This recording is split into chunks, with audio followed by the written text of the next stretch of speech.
Betty Crocker cooking thing where the mother and the daughter is there and cooking and all this. Well, in this one it says, Mom, is there really such a thing as a perfect man? Of course, dear, they're called sailors. So, for those of us who are ex-sailors, there you go. You Army guys like Ray, I'm sorry. But anyway,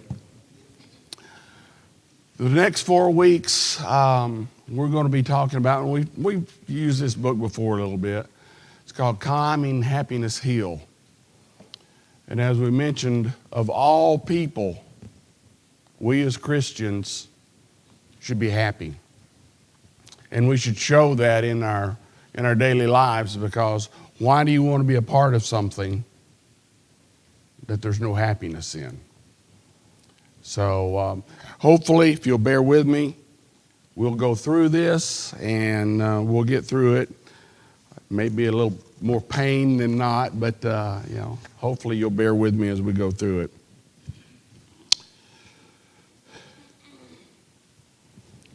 To be happy, we need a few things in our lives to help us along the way. One of those things is we need love in our lives. We also need joy in our lives.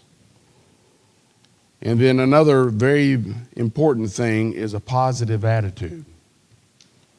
And Ray, I'm going to need your help through this next 4 weeks to help me in this. If you have things to say, please speak up, and we'll have conversation with those. We're going to start with these few things here before we get into the actual lesson of happiness. First, we're going to talk about love. We all know what love is, right? Define it.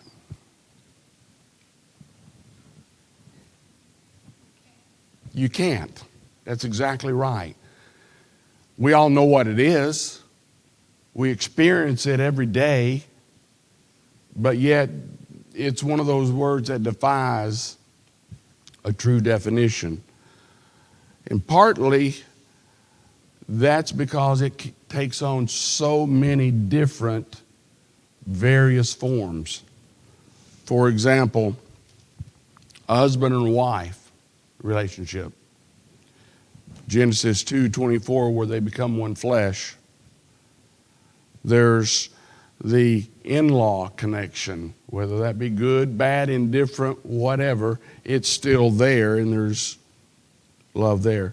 A parent-child relationship between siblings, general relatives, being cousins, aunts, uncles, friends. Proverbs 18:24 talks about a friend that's closer than a brother. We have love for our enemies. Matthew 5:44 says, love your enemies and pray for those that persecute you. We have a love for God. Luke 10:27. A love for our Christian brothers and sisters, our neighbors, ourselves. Matthew 22:37 through 39 talks about we are to love others as we love ourselves. You can't love someone else, can you, Ray, without loving yourself first. So these are all different avenues of love. One definition cannot cover all those areas and do it equal justice. The dictionary calls love an intense feeling of deep affection, a deep romantic or sexual attachment to something, a great interest and pleasure in something. Then there's always 1 Corinthians 13, verses 3 through 8. If I give away all I have, make sure I'm in the right place. And if I deliver up my body to be burned and have not love, I gain nothing. For love is patient and kind. Love does not envy or boast. It is not arrogant or rude. It does not insist on its own way. It is not irritable or resentful. It does not rejoice at wrongdoing, but rejoices with the truth. Love bears all things, believes all things, hopes all things, endures all things. Love never ends. Love is an outward thing from us, isn't it? It's not something that comes inward. It's something that we portray outward. The next thing we need, and we're not spending a lot of time in any of these, so therefore, like I said, if you got something you want to say, then speak up. It's joy. Here again, joy and love go hand in hand. Joy is very close to being happiness, but it's still a little bit different. Joy is the emotion of great delight or happiness caused by something exceptionally good or satisfying. Joy is the expression of happiness in one's soul. Joy is an outward expression of feelings. We need to have joy for God, and this is in the Bible many times. Psalms 33 and verse 1. Shout for the joy of the Lord, O you righteous. Psalm 66 and verse 1. Shout for the joy to God, all the earth. Then we have Luke 1 and verse 14. And you will have joy and gladness, and many will rejoice at his birth, speaking of Christ. Romans 15 and verse 13.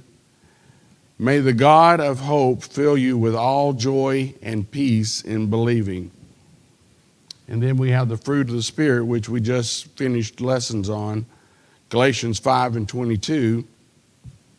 Fruit of the Spirit, love, joy, peace, patience, kindness, goodness, faithfulness, gentleness, self-control.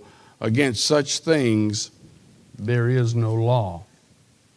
So joy is something that the Bible teaches us that is an important factor in our lives, along with love. Without those two, you cannot be happy. I would challenge you to be happy if you do not have that. Okay, next thing we want to talk about is a positive attitude. Positive attitude is something that will carry us through life. Doesn't matter whether it's work, whether it's in our family, whether it's in our friendships, or whatever. Without a positive attitude, one, nobody wants to be around you. So nobody wants to be around a very negative person. Who's someone in the Bible that you can think of with a positive attitude? Yep. Encouraged everyone, and everyone needs encouragement. What does encouraging others also do?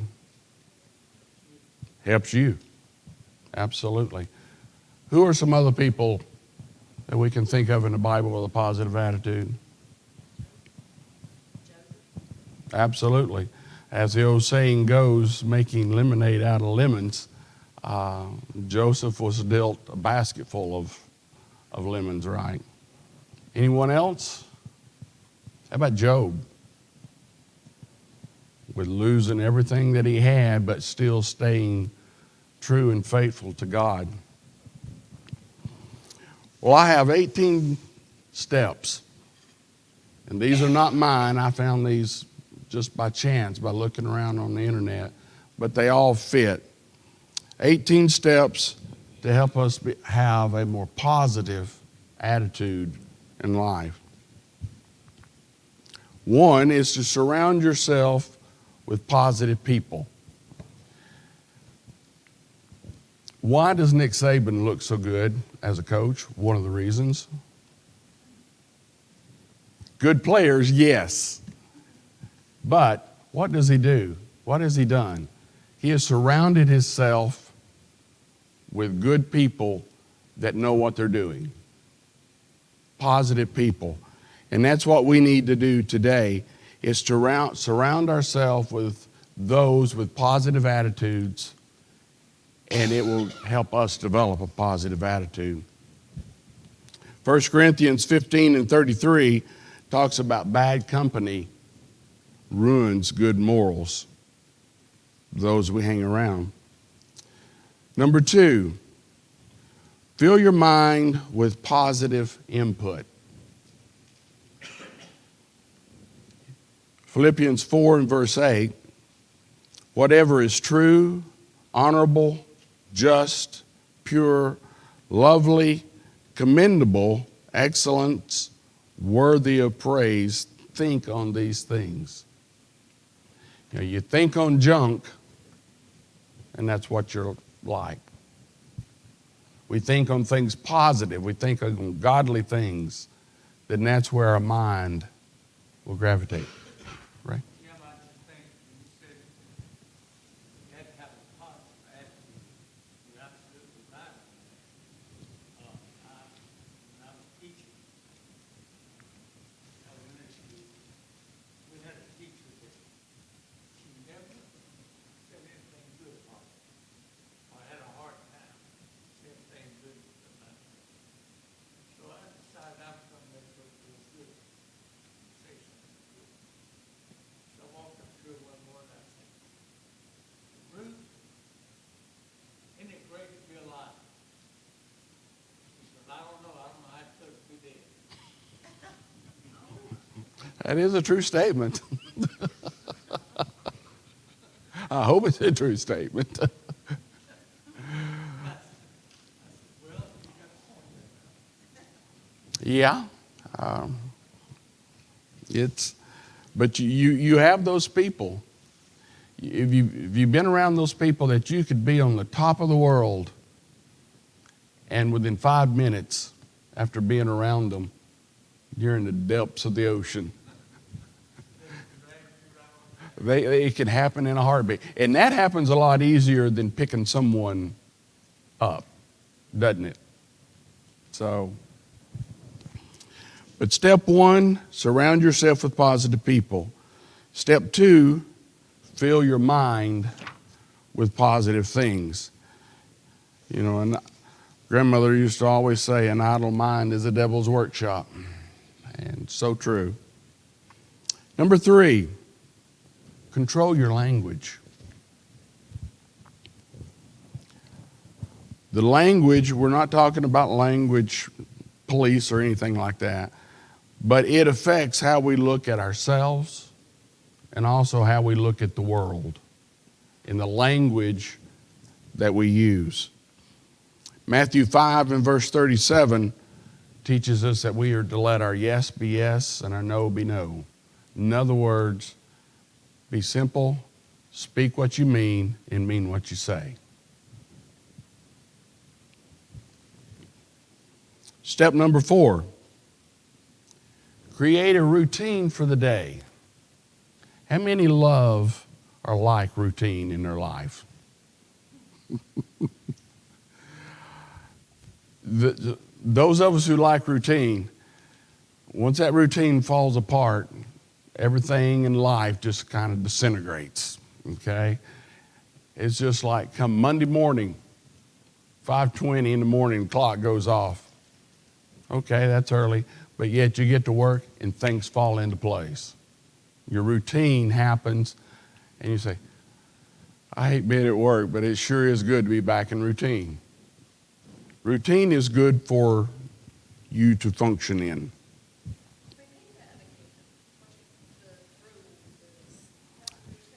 Have a routine for the day. But if you have a routine, if something comes along and wants it, then you're not happy, you're not, There's some things that'll help with that as we go through. it works both ways because, You can get knocked sideways when your routine gets messed up, and it will get messed up. But you know, even if it does, you know where you're supposed And there are some steps as we go through this that'll help us, like you're talking about, Richard, to get back into that routine. You tell there's a little conflict. Different philosophy. Oh, Hey, I have a routine. It just happens to get messed up about 5:15 in the morning before I even leave the house. I got you. I understand that. Okay. Step number 5, be nice to other people. I mean, Matthew 7:12, the golden rule, treat other people the way you would like to be treated. You want to be treated ugly, then be ugly. If you want to be treated with respect, then treat others with respect, and it will come back to you. It helps make you as a happier person.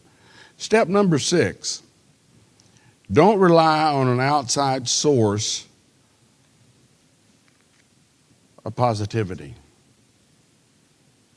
Don't rely on those outward things to help us be positive. Let it come from within. Think of it as being a survival tool that you've got tucked away in your little basket that you carry around with you to help you survive the day. Step number 7, create high points in each day and each week. How many of you, vacation's coming 2 months down the road? You've got that you're looking forward to. You're excited about it. As it gets closer, we get more excited, don't we? And then the day comes and we're full of joy. We can't wait to go, but we can't get the car filled up. We're going to be out at 6 o'clock. At 9 o'clock, we're still packing the car. But looking forward to something helps us be positive. So let's create in our lives each day something to look forward to. For example, we're reading through the Bible right now as a congregation. Have that time of day that you look forward to and you're excited about, to be able to sit down and open God's Word and to be able to study it and to read it. Build those moments in your life. Step number 8, assume responsibility and choose your response. When you're involved in something that you know caused something, own up to it, admit it. And then also be ready to choose your response. No one can make you be a certain way. That's something we choose from within ourselves. Number 9, decide your reaction to known problems ahead of time. Don't get derailed. You know this is coming. Be prepared within yourself to be able to handle that situation and know how you're going to react. In programming and in electronics, there's this thing called an if-then statement, to where if this happens, then I'll do this. If this doesn't happen, then I do this over here.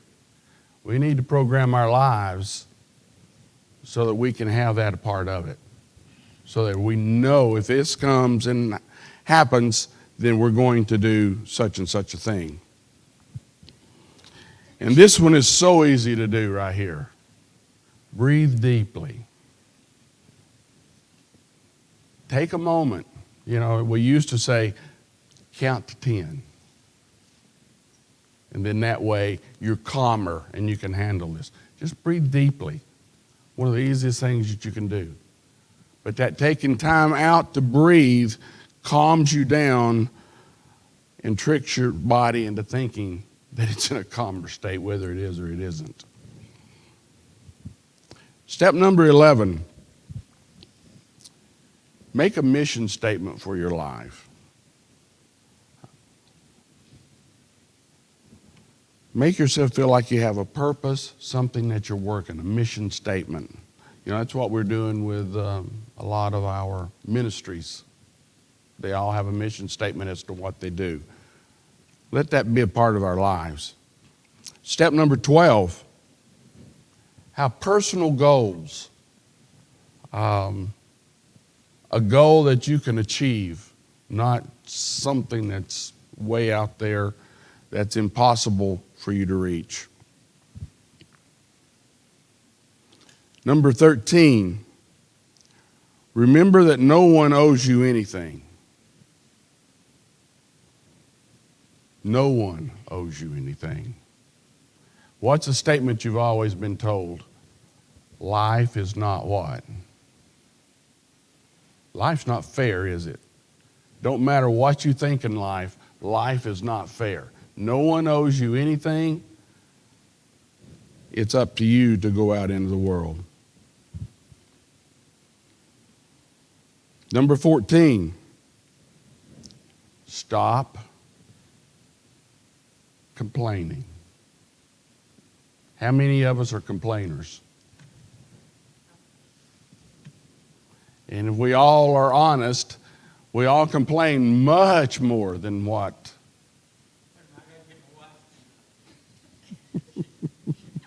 She's liable to hit you.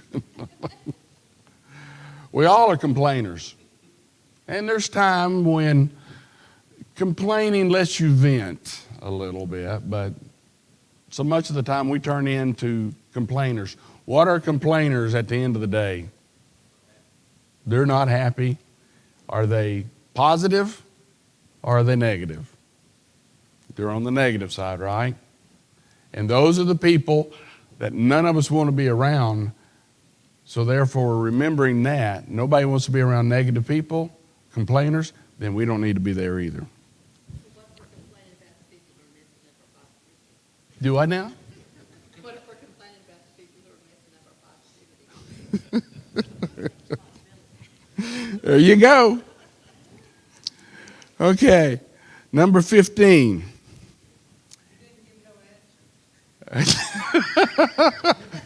Well, there's some parts of wisdom that you just don't say anything.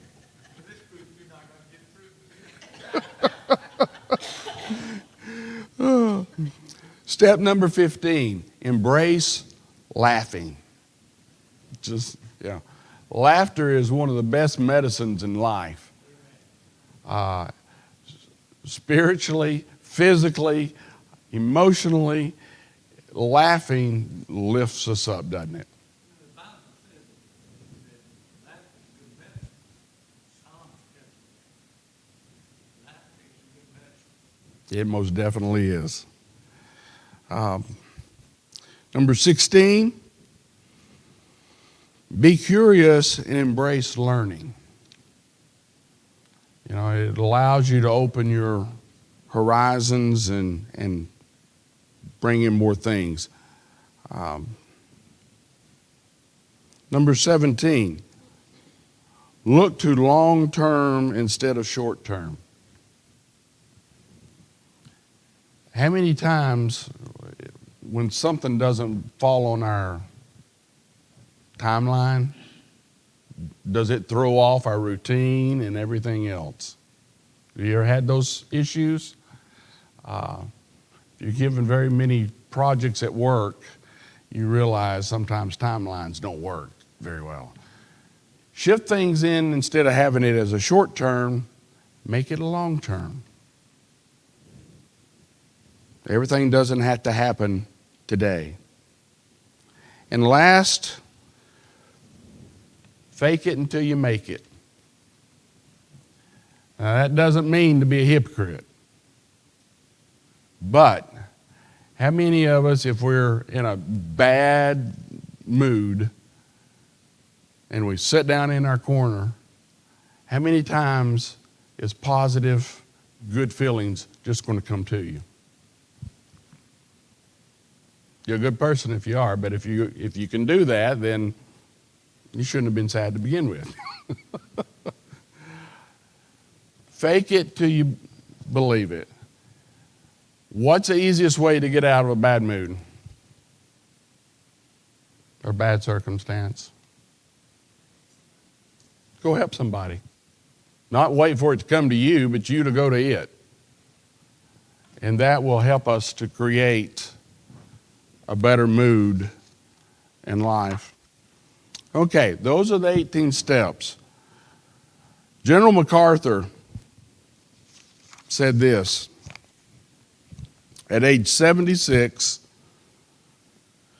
you are as young as your faith, as old as you doubt, as young as your confidence, as old as your fear, as young as your hope, as old as your despair. In the central place of every heart, there is a recording chamber, so long as it receives messages of beauty, hope, cheer, and courage, so long as you are young. When the wires are all down and your heart is covered with snows of pessimism and the ice of cynicism, then and only then are you grown old. A lot of good stuff in that. A lot I have to sit down and think about that. Okay, let's talk about just happiness in general. Before we go on, those 18 things that you mentioned, I think just about every one of them had one thing in common, and that's who's the one that's supposed to take the action there to make a change. And that's yourself. Yes. You're the one that's in control. You're the only one that controls how you feel about stuff, how you react to stuff. And if you can ever get that through your thick head, it's a very empowering concept to have, because just about no matter what happens to you, it comes down to you can't control what happens to you. You can't control what people do. You can't control what people say. You're the only one that you've got control over. Your reaction is the only thing that you've got control over there, over that. And so, when other people are complaining or putting you off your schedule or putting you off your mood, you can't control that, but you can control how you react to it. And, if you can ever get to the point of understanding that, it sure does help with your happiness, because, you're in control. Yes. Most of us are in control. You're the only one that can do anything about it. Yes. There are some people that I've seen out there that I think are way out of control. But you are correct. Everything relies on us. Jim, don't you think that our health sometimes determines how we behave? Sure it does. And maybe that affects your happiness. And sometimes you don't mean to be mean, or you don't mean to say things you don't want to say, because you have your health issues.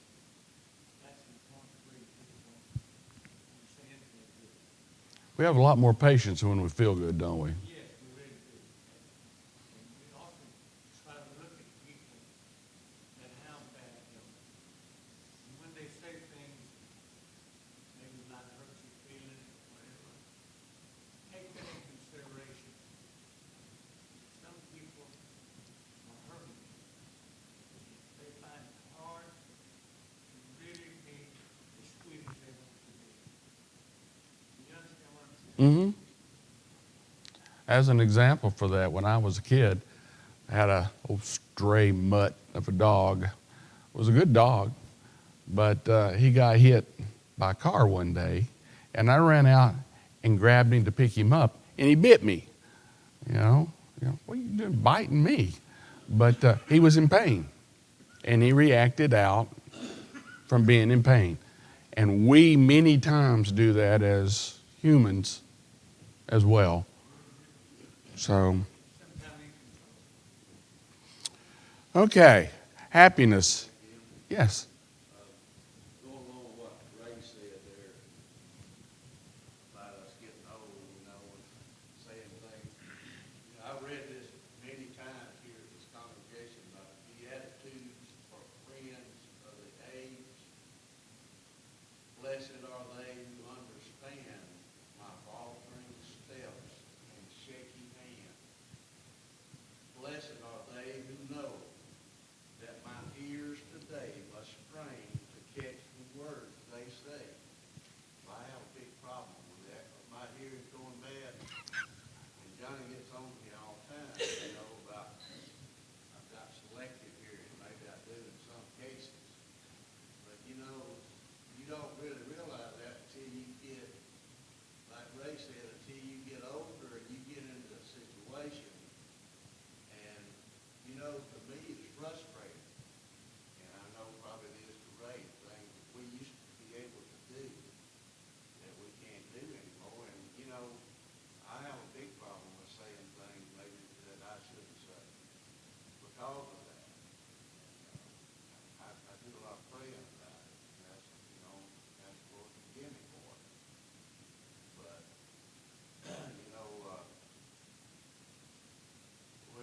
we're all going to be there. These young folks in here, all going to be there one day. They'll understand, what we're talking about. And there's a saying, what goes around comes around. That's right. So, yes. Just because we're old, though, doesn't mean we have to grow old and be mean.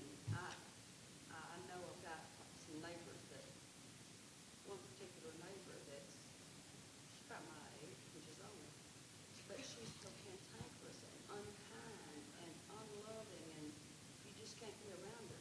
There's no reason for us to grow old grumpy.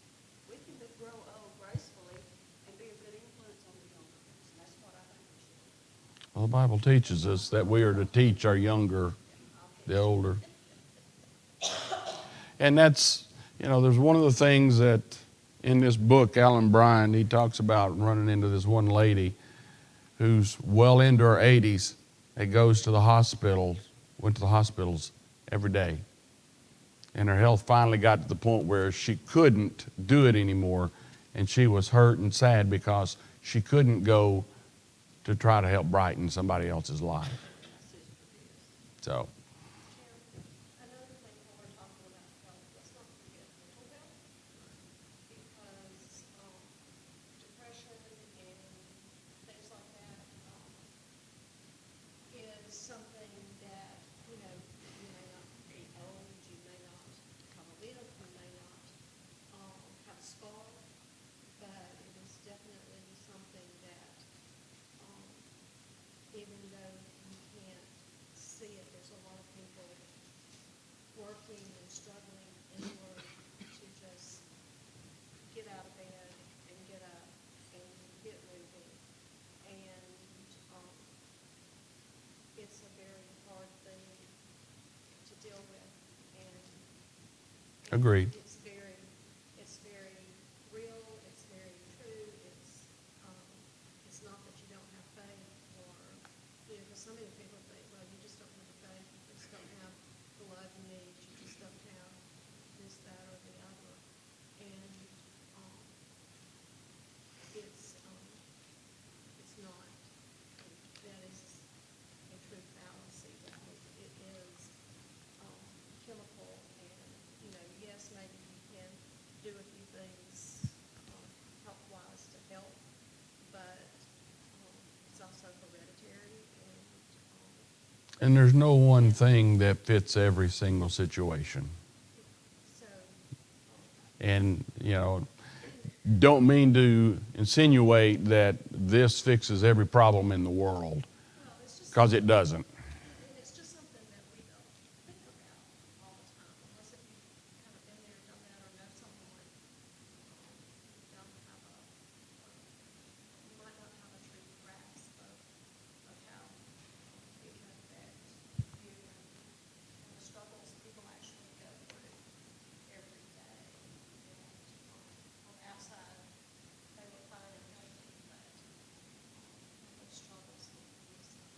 Another saying that the Indians used to have is to walk a mile in my moccasins.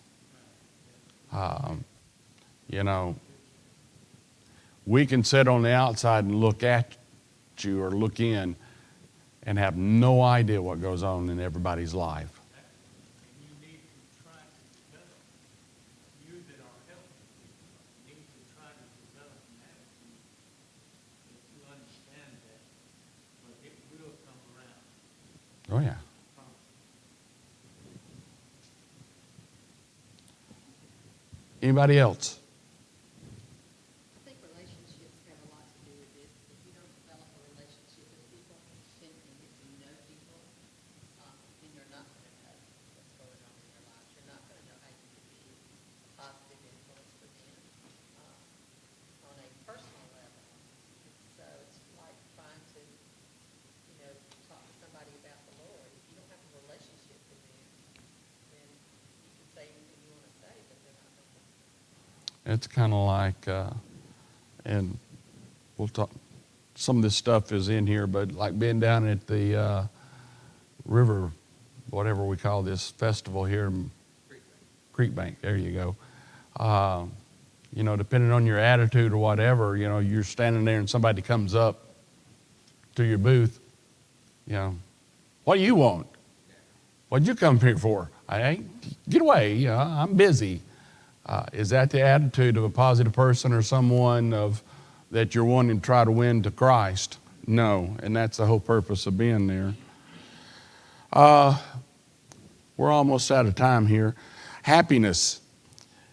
Is there a huge difference between happiness and joy?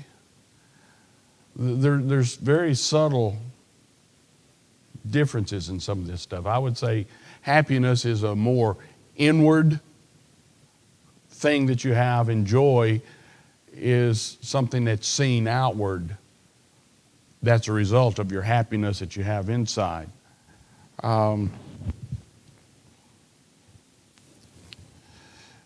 Once again, happiness to me is another one of those words that, define happiness. It's like love and joy. It's kind of hard to put into words or to get a definition of.